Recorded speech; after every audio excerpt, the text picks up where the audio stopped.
ये talk show diabetes, obesity, fatty liver के ऊपर है, तो जो भी इसके बारे में सुनना चाहते हैं प्लीज़ आगे आ जाइए।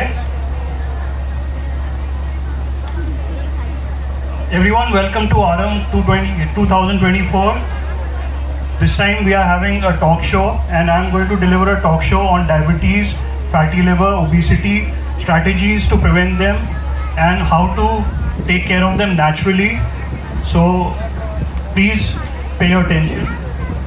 So today's topic is, let's talk about metabolic health. How many of you know about metabolic health? Have you heard this term sometime? आपने सुना होगा कि मेरा मेटाबॉलिज्म स्लो है या इस तरह की मेरा बेसल मेटाबॉलिक रेट लो है, इस तरह की कोई बात सुनी होगी। तो ये टॉक मेटाबॉलिज्म पे फोकस्ड है।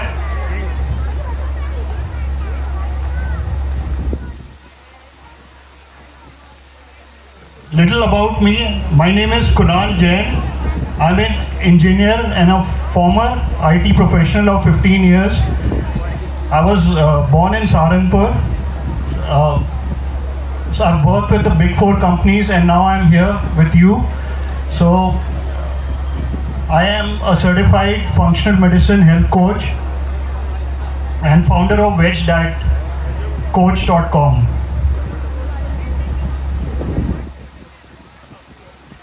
So today what I'm going to talk about is what is metabolic health, what is metabolism, what are the 4 pillars of metabolic health, क्या strategies हैं जिससे diabetes, obesity, fatty liver prevent किया जा सकता है naturally या उसको रेमिशन में लाया जा सकता है, और लास्ट में मैं आपको बताऊंगा अपनी खुद की ट्रांसफॉर्मेशन स्टोरी।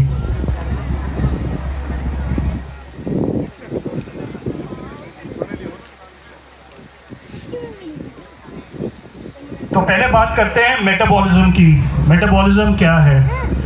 हमारी जो बॉडी है उसके अंदर कितने सारे केमिकल रिएक्शंस होते हैं, फिजियोलॉजिकल प्रोसेसेस हैं। तो मेटाबॉलिज्म उसे कहते हैं जो हम खाना खाते हैं या जो भी हम पीते हैं, उससे जो एनर्जी हमारी बॉडी प्रोड्यूस करती है उसे हम मेटाबॉलिज्म कहते हैं। मेटाबॉलिक हेल्थ क्या है? ये जो कुछ प्रोसेसेस आप देख रहे हैं नीचे, ये प्रोसेसेस जब ठीक से चलते हैं बॉडी में, इनका कोई डिसरेगुलेशन नहीं होता, तो हम उसे गुड मेटाबॉलिक हेल्थ कहते हैं। तो ये प्रोसेसेस क्या हैं?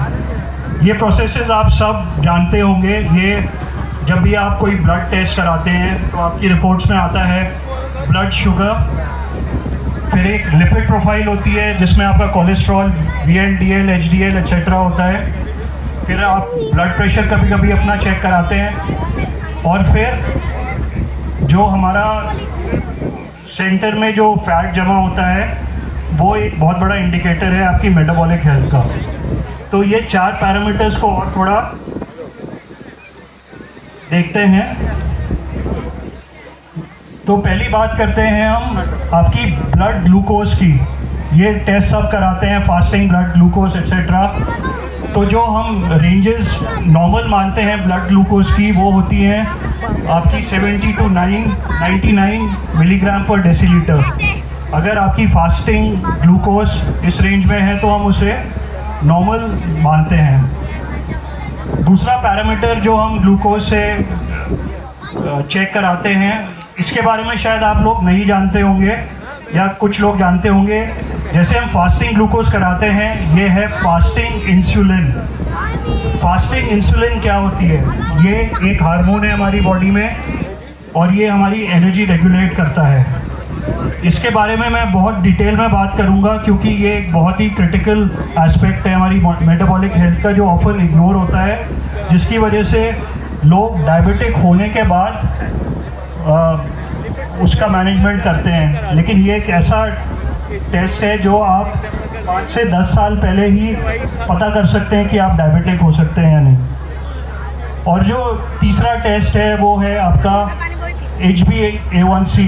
आपके हीमोग्लोबिन में जो ग्लूकोज जमा हो जाता है, उसकी 3 मंथ की प्रोफाइल हम देखते हैं। तो उसकी रेंज, आइडियल रेंज होनी चाहिए 4.5 to 5.2। अब हम आगे बात करते हैं आपकी लिपिड प्रोफाइल की।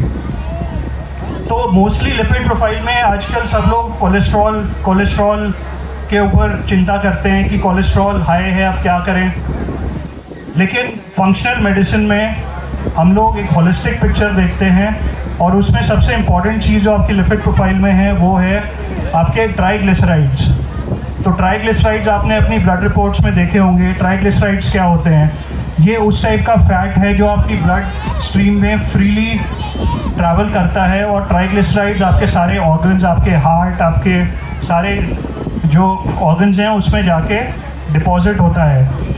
तो अगर आपके हाई ट्राइग्लिसराइड्स हैं, एक बहुत बड़ा रिस्क फैक्टर है। तो इसलिए मैं कहूँगा कि जो ट्राइग्लिसराइड्स हैं उस पर फोकस करिए।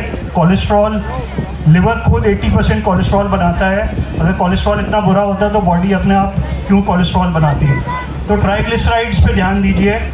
और दूसरा जो पैरामीटर आप ब्लड रिपोर्ट्स में चेक करना चाहेंगे वो है आपका रेशियो। ट्राइग्लिसराइड्स को डिवाइड करिए HDL से, और इसका रेशियो अगर 1 से ज़्यादा आ रहा है तो आपकी मेटाबॉलिक हेल्थ बेसिकली सही नहीं जा रही है। इसका आइडियल हम कहेंगे कि 0.5 to 1 टारगेट करिए।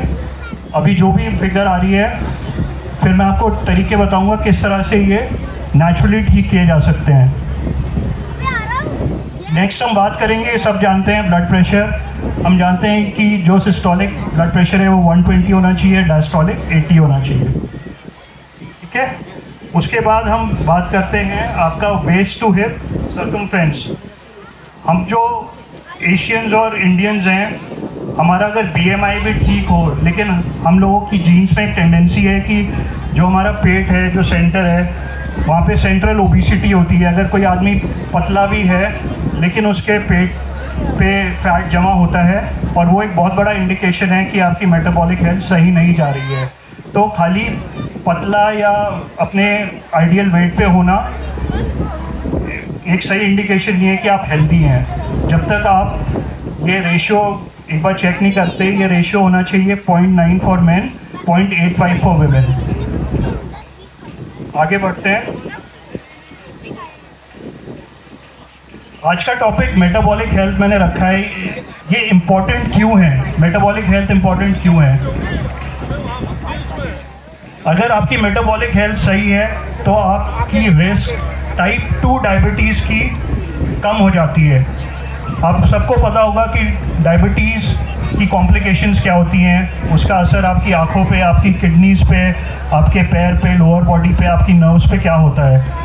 इसलिए ज़रूरी है कि मेटाबॉलिक हेल्थ को सही रखना है। दूसरा जो ये प्रिवेंट करता है वो आपका है heart disease.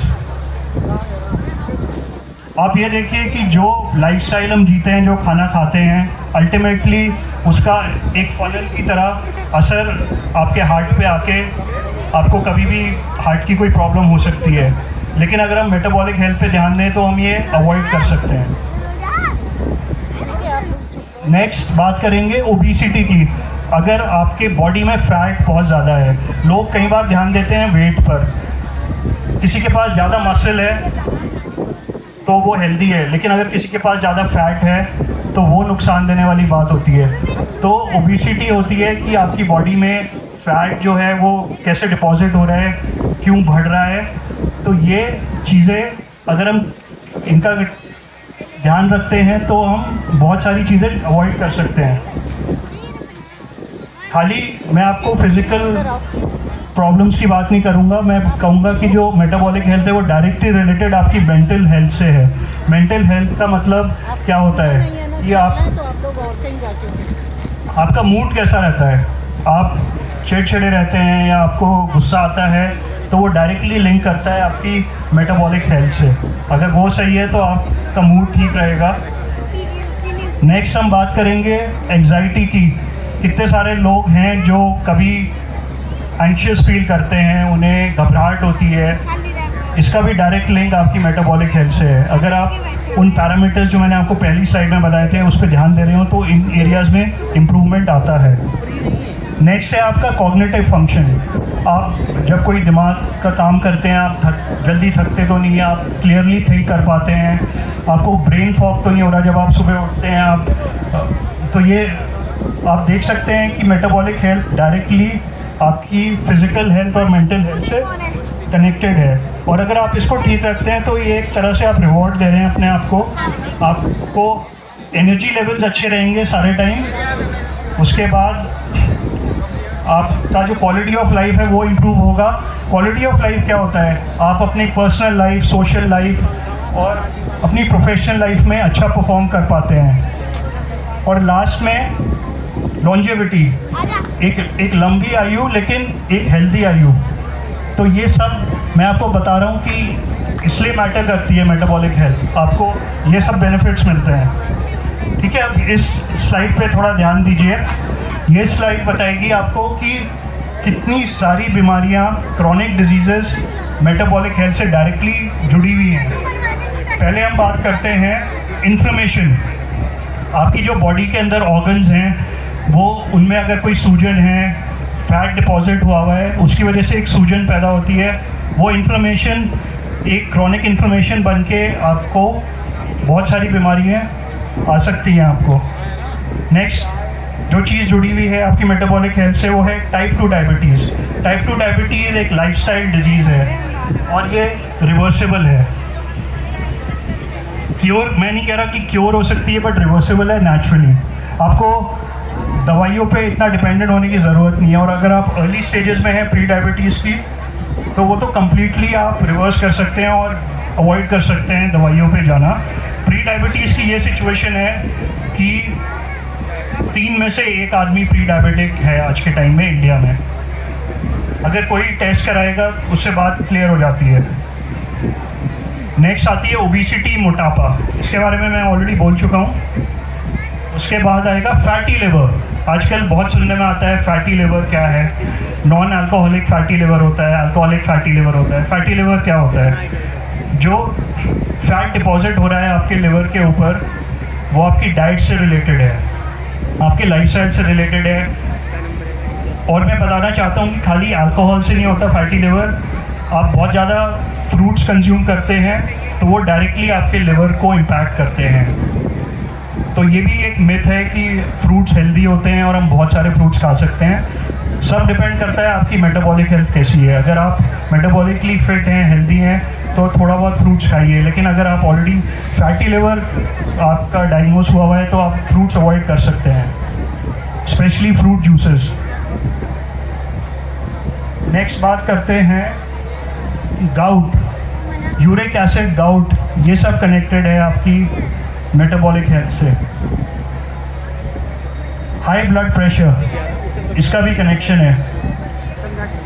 Heart issues, thyroid disorders, arthritis, erectile dysfunction, आपके गट के इश्यूज, पेट में ब्लोटिंग हो रही है, आईबीएस हो रहा है, सीबो, ये सब कहीं ना कहीं इंटर रिलेटेड बातें हैं। फिर आपके ब्रेन फंक्शंस, अल्जाइमर्स डिजीज़ को टाइप 4 डायबिटीज़ भी कहा जाता है।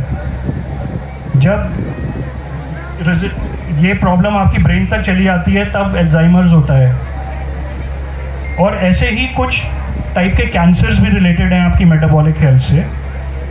ठीक है, तो अब मैं कुछ डेटा शेयर करता हूँ आपके साथ। इंडिया में 60% लोग सफ़र कर रहे हैं या डेथ्स डायरेक्टली रिलेटेड हैं क्रॉनिक नॉन कम्युनिकेबल डिजीज़ से, अकॉर्डिंग टू 2017 डेटा। अब आप देख सकते हैं कि हम 2024 में हैं और आप अपने आसपास देखिए और बताइए कि कितने लोग आपके जानने वाले इनमें से कोई ना कोई बीमारी से सफ़र कर रहे हैं। और जो सैड बात है वो ये है कि बहुत स्ट्रॉन्ग पॉसिबिलिटी है कि हमें भी अगले 10-15 साल में इनमें से कोई बीमारी का सामना करना पड़ सकता है।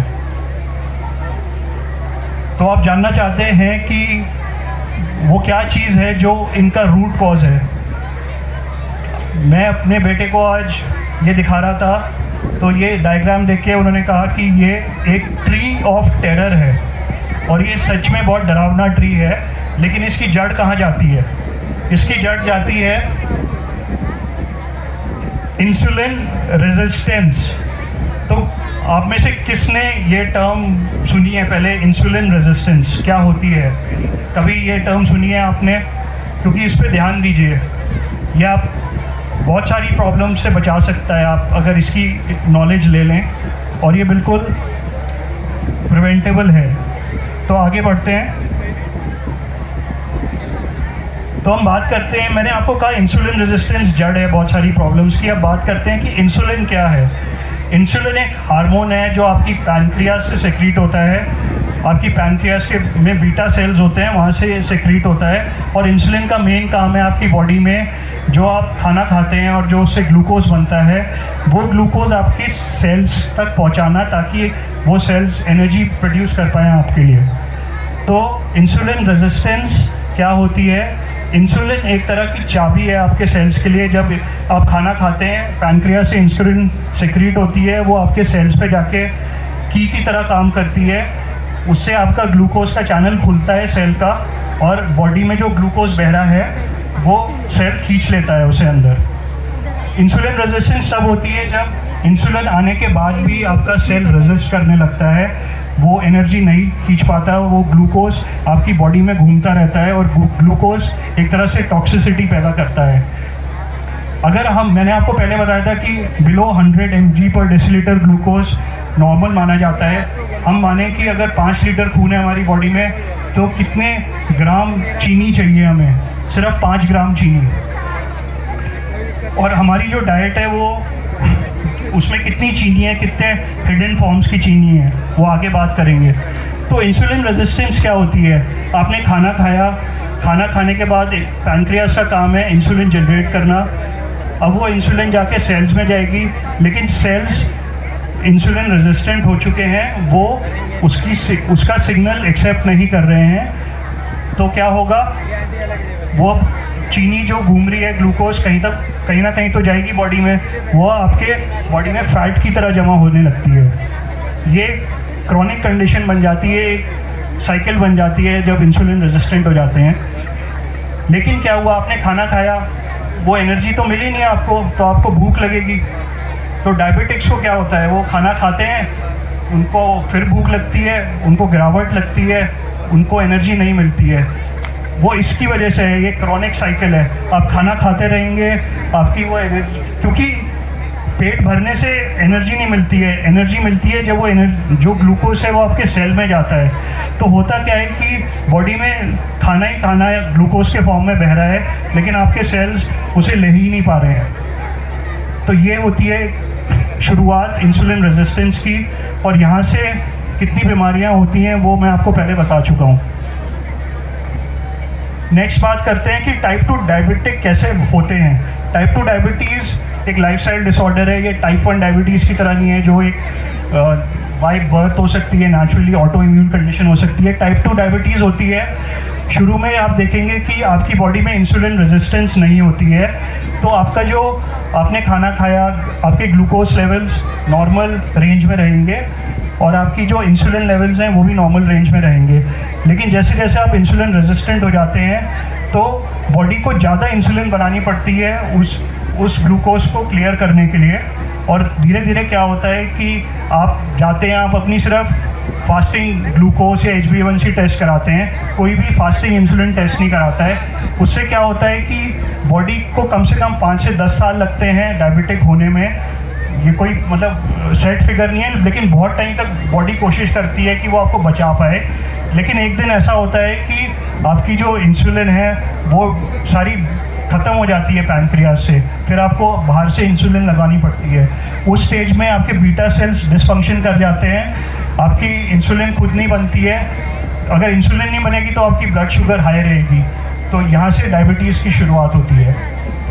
तो इसलिए मैं कहता हूँ कि जो इंसुलिन है उसके बारे में थोड़ा सा आपकी अवेयरनेस, और insulin fasting insulin test, PP insulin test बहुत जल्दी आपको बता सकते हैं। अगर वो 5 से ऊपर आ रहा है आपका फास्टिंग इंसुलिन, तो मतलब आपको ध्यान देने की ज़रूरत है अपनी बॉडी पे, अपने मेटाबॉलिज्म पे।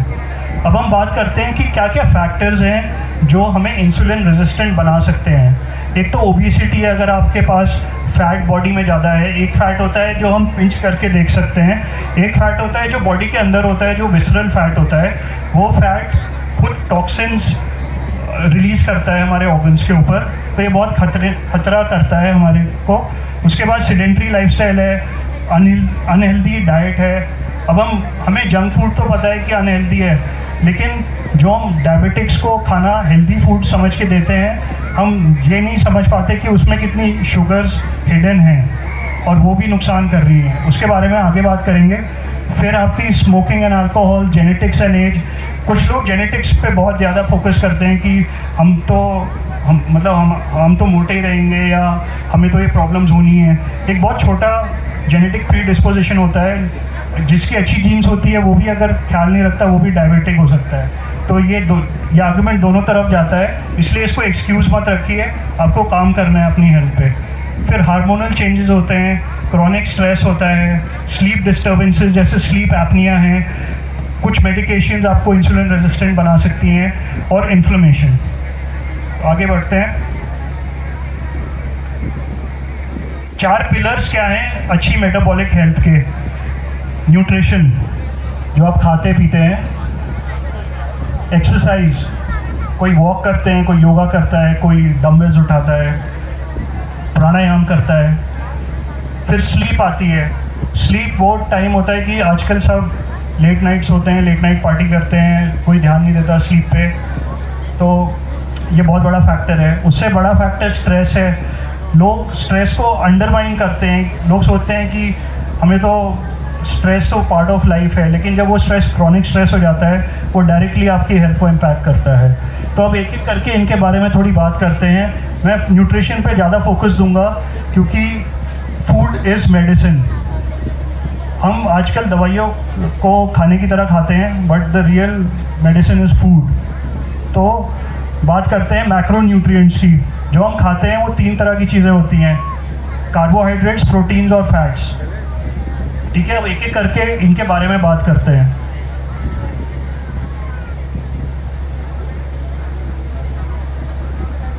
ये 3 मैक्रो न्यूट्रिएंट्स जो आप लेते हैं, कार्बोहाइड्रेट्स, शुगर्स, फैट्स, प्रोटीन्स। मैं वापस इंसुलिन पे आ रहा हूँ क्योंकि बहुत इंपॉर्टेंट चीज़ है। अब आप देखिए कि जब आप खाते हैं कार्बोहाइड्रेट्स, उसका ये ब्राउन या रेड कलर का ग्राफ है, मतलब कि आपकी बॉडी को कितनी इंसुलिन जनरेट करनी पड़ेगी जब आप कार्बोहाइड्रेट्स खाते हैं। आप देख सकते हैं कि उसकी स्पाइक कितनी ऊपर जा रही है और फिर एकदम से फॉल कर रही है। तो जब आप मीठी चीज़ें खाते हैं तो आपको नींद आती है, आपको जिटर्स आते हैं, एनर्जी डाउन हो जाती है, वो यही कारण है। उसके बाद आता है प्रोटीन्स। प्रोटीन्स आप देखेंगे ब्लू लाइन। जब आप प्रोटीन्स खाते हैं आपकी इंसुलिन थोड़ी कम बनती है और वो देर तक सस्टेन्ड रहते हैं आपके एनर्जी लेवल्स। और फैट्स के केस में और भी कम इंसुलिन जनरेट होती है और वो और लंबे टाइम तक सस्टेन्ड रहती है। तो अब आप ये स्लाइड से बताइए कि कौन सा फूड आपको जल्दी डायबिटिक बना सकता है या मेटाबॉलिक हेल्थ ख़राब कर सकता है। ऑब्वियसली अगर आप सेडेंट्री हैं तो ये जल्दी होगा, अगर आप एक्सरसाइज करते हैं तो मे बी बच सकते हैं। लेकिन आपको इस स्लाइड से पता लगता है कि जो 3 तरह की चीज़ें हम खाते हैं उनका क्या इम्पैक्ट है हमारी मेटाबॉलिक हेल्थ पे, और आप खुद डिसाइड कर सकते हैं कि किस प्रोपोर्शन में हमें कार्बोहाइड्रेट्स खाने चाहिए। कार्बोहाइड्रेट्स क्या होते हैं वो आगे बात करते हैं। कार्बोहाइड्रेट्स में क्या आता है, आपके स्टार्ची कार्ब्स आते हैं, ब्रेड हो गया, पास्ता हो गया, आलू हो गया, फिर राइस हो गई, पल्सेस हो गए। उसके बाद शुगर्स आती हैं, कुछ नेचुरल शुगर्स होती हैं जो आपको नेचुरली फ्रूट से मिलती हैं, कुछ आपकी शुगर मिल्क में भी होती है। Fructose is a form of sugar. दूध आपको जीभ पे मीठा नहीं लगता लेकिन उसमें शुगर होती है। सिमिलरली आप एक्सपेरिमेंट करके देखिएगा, हम लोग मानते हैं कि चीनी से डायबिटीज़ होती है, और मैं आपको कहूँगा कि जब आप एक रोटी का टुकड़ा लेके चबाएंगे बहुत देर तक, आपने नोटिस कभी करा है कि वो मीठी लगने लगती है रोटी? वो क्यों होता है? वो इसलिए होता है क्योंकि शुगर जीभ पे मीठी लगती है, लेकिन रोटी जो है वो एक कॉम्प्लेक्स कार्ब है। जैसे ही हम उसको चबाते हैं, हमारी एक एंजाइम अमाइलेस, एक एंजाइम होता है जीभ पे, वो उसको शुगर को ब्रेक करने लगता है इनटू सिंपल ग्लूकोज। तो आप बहुत देर तक रोटी रखेंगे मुंह में और चबाएंगे, वो भी मीठी लगने लगती है। तो इससे आप डिटरमिन कर सकते हैं कि हम अपनी डेली डाइट में कितनी शुगर खाते हैं। ठीक है, तो इसमें से अगर आप जानना चाहेंगे कि कौन सी चीज़ हटानी है अपनी डाइट से अच्छी मेटाबॉलिक हेल्थ के लिए, तो वो डेफिनेटली आपकी टेबल शुगर होगी, वो बहुत सारे केमिकल से प्रोसेस होती है। उसके बाद ये बेकरी के आइटम्स, बिस्किट्स होंगे, आपके ये फ्रूट जूसेस होंगे, अगर नेचुरल भी हैं। जूसेस मत लीजिए आप, थोड़े बहुत फ्रूट्स खा लीजिए। जूसेस तो एकदम से इंसुलिन स्पाइक करेंगे, वो जो ग्राफ दिखाया था मैंने पहले आपको, ठीक है। तो राइस, थोड़ी बहुत पल्सेस, ये सब ठीक है, लेकिन प्रोसेस्ड, अल्ट्रा प्रोसेस्ड कार्बोहाइड्रेट्स, मैदा, ये सब आपको हटाना है अपनी डाइट से। अच्छा, प्रोटीन की बात करते हैं। आजकल ये सबको ये लगता है कि ज़्यादा प्रोटीन खाने से किडनी डिजीज़ हो जाती है, क्रॉनिक किडनी डिजीज़ हो जाएगी, ये सब मिथ्स हैं। हम इंडिया में जो प्रोटीन टारगेट है वही मीट नहीं कर पाते हैं। हमारे प्रोटीन टारगेट्स क्या हैं? अगर कोई सेडेंटरी पर्सन है, उसे अपने बॉडी वेट के हिसाब से 0.8 ग्राम्स पर किलो पर डे खाना है। 100 ग्राम पनीर में सिर्फ 15 ग्राम प्रोटीन होता है। अगर 50 किलो का कोई पर्सन है, उसे कितने ग्राम पनीर खाना पड़ेगा? 300 ग्राम पनीर खाना पड़ेगा अपनी डेली प्रोटीन इंटेक के लिए। हम इतना खाते हैं क्या? प्रोटीन नहीं खाते हैं। तो ये प्रोटीन नहीं खाने की वजह से आपकी मेटाबॉलिक हेल्थ ख़राब हो जाती है। ओल्ड एज में आपको सार्कोपीनिया हो जाता है, आपकी बोन डेंसिटी, मसल डेंसिटी ख़त्म हो जाती है। तो इसलिए जो ये टारगेट्स हैं, ये मस्ट हैव टारगेट्स हैं। ये टारगेट्स आपको मीट करने हैं। आप प्रोटीन खाइए, आप नॉन वेजिटेरियन हैं, वेजिटेरियन हैं, जैसे भी आपको मीट करने हैं, आपको ये मीट करने हैं। There is no excuse for not meeting your protein targets. अब बात करते हैं फैट्स की। बहुत इंटरेस्टिंग टॉपिक है फैट्स। फैट्स क्या होते हैं? जो हम तेल खाते हैं। तो इसमें 3 कैटेगरीज मैंने बनाई हैं, गुड, बैड एंड अगली। गुड फैट्स आते हैं आपके फ्रूट से, मतलब फ्रूट ऑयल्स। फ्रूट ऑयल्स क्या होते हैं? Coconut oil, avocado oil, olive oil, और जो हज़ारों साल से खाते आ रहे हैं बटर एंड घी। ये सबसे टॉप क्लास फैट्स हैं जो हम खा सकते हैं। लेकिन कोई आके कहेगा कि घी खाने से, बटर खाने से हार्ट अटैक हो जाएगा, सैचुरेटेड फैट खाने से हार्ट अटैक हो जाएगा। हार्ट अटैक होता है तीसरी कैटेगरी से। तो नेक्स्ट जो आते हैं वो आपके सीड ऑयल्स आते हैं। सीड ऑयल्स क्या होते हैं? सनफ्लावर सीड है, उसको निचोड़ के ऑयल निकाल दिया, या सैफफ्लावर ऑयल हो गया, कनोला ऑयल हो गया, सोयाबीन ऑयल हो गया, सनफ्लावर ऑयल हो गया। हम इसको हेल्दी मानते हैं, मार्केट किया जाता है एज हार्ट हेल्दी, बट ये हार्ट हेल्दी नहीं होता। इसमें हेक्सेन वगैरह से प्यूरिफिकेशन होता है। अल्ट्रा प्रोसेस्ड ऑयल है ये, इसको आप बिल्कुल यूज़ मत करिए, इससे आप इंसुलिन रेजिस्टेंट हो जाते हैं। और जो लास्ट कैटेगरी है और सबसे बेकार कैटेगरी है, वो है आपकी हाइड्रोजिनेटेड फैट, जो कुछ आइसक्रीम्स में होता है, बेकरी प्रोडक्ट्स में होता है, बेसिकली पाम ऑयल। आप कोई भी नमकीन का पैकेट लाएंगे, समोसा खाएंगे, पाम ऑयल होगा। पाम ऑयल क्या करता है? आपकी बॉडी में इन्फ्लेमेशन करता है, जो 2 साल तक रहती है। तो आपको फोकस करना है जो ऑयल्स कैटेगरी 1 में है। अब आते हैं second pillar of metabolic health, exercise. तो एक किसी को वेट लूज़ करना है तो वो दौड़ने लगता है, अच्छी बात है, लेकिन लॉन्ग टर्म जो वेट लॉस होता है वो होता है बॉडी रिकॉम्पोजिशन। आपकी बॉडी में फैट है, वेट नहीं है, आपकी बॉडी में बोन्स, मसल्स, फैट, वाटर है। तो कई लोग क्रैश डाइटिंग करते हैं, ये करते हैं, वो करते हैं, वो अपना ही नुकसान करते हैं। आपको फोकस करना है फैट लॉस पे, और फैट लॉस होता है जब आप स्ट्रेंथ ट्रेनिंग करते हैं, जब आप मसल्स की ट्रेनिंग करते हैं। और मैं बॉडी बिल्डिंग की बात नहीं कर रहा हूँ, सिंपल वेट्स उठाइए, रेजिस्टेंस ट्रेनिंग करिए। लॉन्ग टर्म ओल्ड एज में सब बेनिफिट्स आपको रेजिस्टेंस से आएंगे। कार्डियो करिए एज अ सप्लीमेंट्री थिंग, आपको करनी है, फोकस करना है बोन स्ट्रेंथ और मसल स्ट्रेंथ पे, मसल मास पे। अब कोई डायबिटिक है, कैसे मैनेज करेगा डायबिटीज़? मील्स के बाद 10 मिनट वॉक अच्छी होती है। आपकी मसल्स बहुत हंग्री होती हैं ग्लूकोज के लिए। मैं आपको क्यों कह रहा हूँ मसल मास बढ़ाइए, क्योंकि मसल्स ग्लूकोज खींच लेती हैं आपकी बॉडी में जो एक्सेस ग्लूकोज है। तो अगर आपकी बॉडी में ज़्यादा मसल है तो आप ज़्यादा हेल्दी रहेंगे, आपकी लाइफ बेटर रहेगी। आपके घर में स्टेप्स हैं, आप स्टेप्स 2-3 बार ऊपर नीचे हो जाइए। और लास्ट में जो लोग बिल्कुल इमोबाइल हैं, जो नहीं हिल सकते, वो बैठ के चेयर पे खाली सोलियस पुशअप ऐसे बैठ के अपने पैर ऊपर नीचे करेंगे तो यहाँ पे एक सोलियस मसल होती है, वही एक्टिवेट हो जाती है, उसी से ही आपके ब्लड शुगर लेवल्स नीचे जा सकते हैं। तो ये कुछ स्ट्रैटेजीज़ हैं एक्सरसाइज के। अब आगे बात करते हैं स्लीप। स्लीप में क्या होता है, हमें 7 से 8 घंटे की क्वालिटी स्लीप चाहिए और 10 बजे आप सो जाइए, आप 7 बजे उठ जाइए, 6 बजे, वो बेटर है। लेट नाइट मत सोइए और 7 से 8 घंटे की स्लीप लीजिए। जब आप सोते हैं तो आपके सारे हार्मोन्स काम करते हैं। आप लेट नाइट मील्स मत लीजिए, आपको बॉडी को रेस्ट चाहिए। आपके हार्मोन्स आपको रिपेयर करते हैं, आपके इम्यून सिस्टम को ठीक रखते हैं। तो इसलिए आप ये अगर फॉलो करेंगे तो डेफिनेटली मेटाबॉलिक हेल्थ में इम्प्रूवमेंट्स पाएंगे। उसके बाद एक 10-3-2-1 स्लीप फार्मूला है। 10 घंटे पहले सोने से कैफ़ीन मत लीजिए। कैफ़ीन आपके कोर्टिसोल लेवल्स एलिवेट कर सकती है, आपको नींद नहीं आने की। आप जो खाना खाते हैं 3 घंटे पहले मतलब 10 बजे सोना है तो 7 बजे तक खाना खा लीजिए। 8 बजे तक अपना लैपटॉप बंद कर दीजिए, काम कर रहे हैं, और 1 बजे पहले स्क्रीन्स बंद कर दीजिए, मोबाइल फ़ोन है, कुछ भी है। और लिक्विड्स पीने हैं तो आप 6 बजे पी लीजिए, नहीं तो रात को फिर आप टॉयलेट जाने के लिए उठेंगे। तो इससे आप अच्छी स्लीप ले सकते हैं, उससे आपकी हेल्थ इम्प्रूव होगी। अब बात करते हैं स्ट्रेस की। अंग्रेज़ ब्रेथ वर्क कहते हैं, लेकिन इंडिया में इसे प्राणायाम कहा जाता है।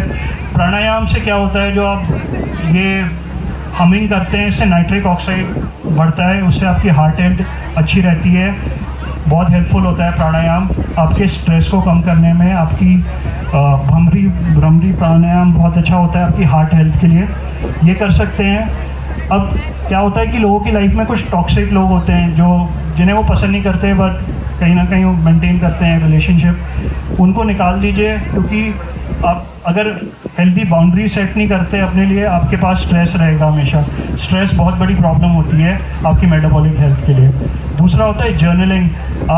जर्नलिंग क्या होता है, आप बस बैठ के अपने जो लाइफ में अच्छा चल रहा है उसको लिखिए, थोड़ा अप्रिशिएट करिए, मतलब आप अपने माइंडसेट पे वर्क करिए, थोड़ा पॉजिटिव रहिए, क्योंकि वो भी एक पार्ट है आपकी हेल्थ का।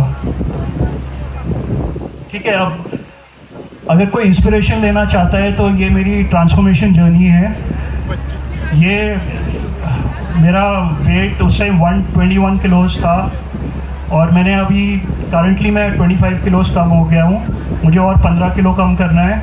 और मेरा जो ब्लड मार्कर्स थे डायबिटिक रेंज में आ चुके थे, वो सारे नेचुरली, बिना दवाइयों के, बिना किसी क्रैश डाइट या कुछ करे, नेचुरली मैंने सिर्फ अपना न्यूट्रिशन पे ध्यान दिया, स्ट्रेंथ ट्रेनिंग करी, इंटरमिटेंट फास्टिंग करी, थोड़ा सा अपना स्लीप हाइजीन इम्प्रूव करा और थोड़ा पॉजिटिविटी लाया, और ये ट्रांसफॉर्मेशन आ गया है नेचुरली। तो मैं यही कहना चाहता हूँ कि मेरी टॉक बेसिकली अब ख़त्म होती है यहाँ पे। और मेटाबॉलिक हेल्थ एक बहुत क्रिटिकल एस्पेक्ट है सबके लिए। आजकल चारों तरफ हमारे यहाँ बीमारी ही बीमारी है, और मैं चाहता हूँ कि लोग थोड़ा सा अवेयर रहें अपनी इंसुलिन के बारे में, इंसुलिन टेस्ट कराएं, होल फूड्स खाएं, सीड ऑयल्स ना खाएं, थोड़ा एक्सरसाइज पे ध्यान दें, स्लीप पे ध्यान दें, क्योंकि ये ऐसी चीज़ है जो आपको लाइफ लॉन्ग हेल्प करेगी। With that, thank you so much for listening to me. Thank you.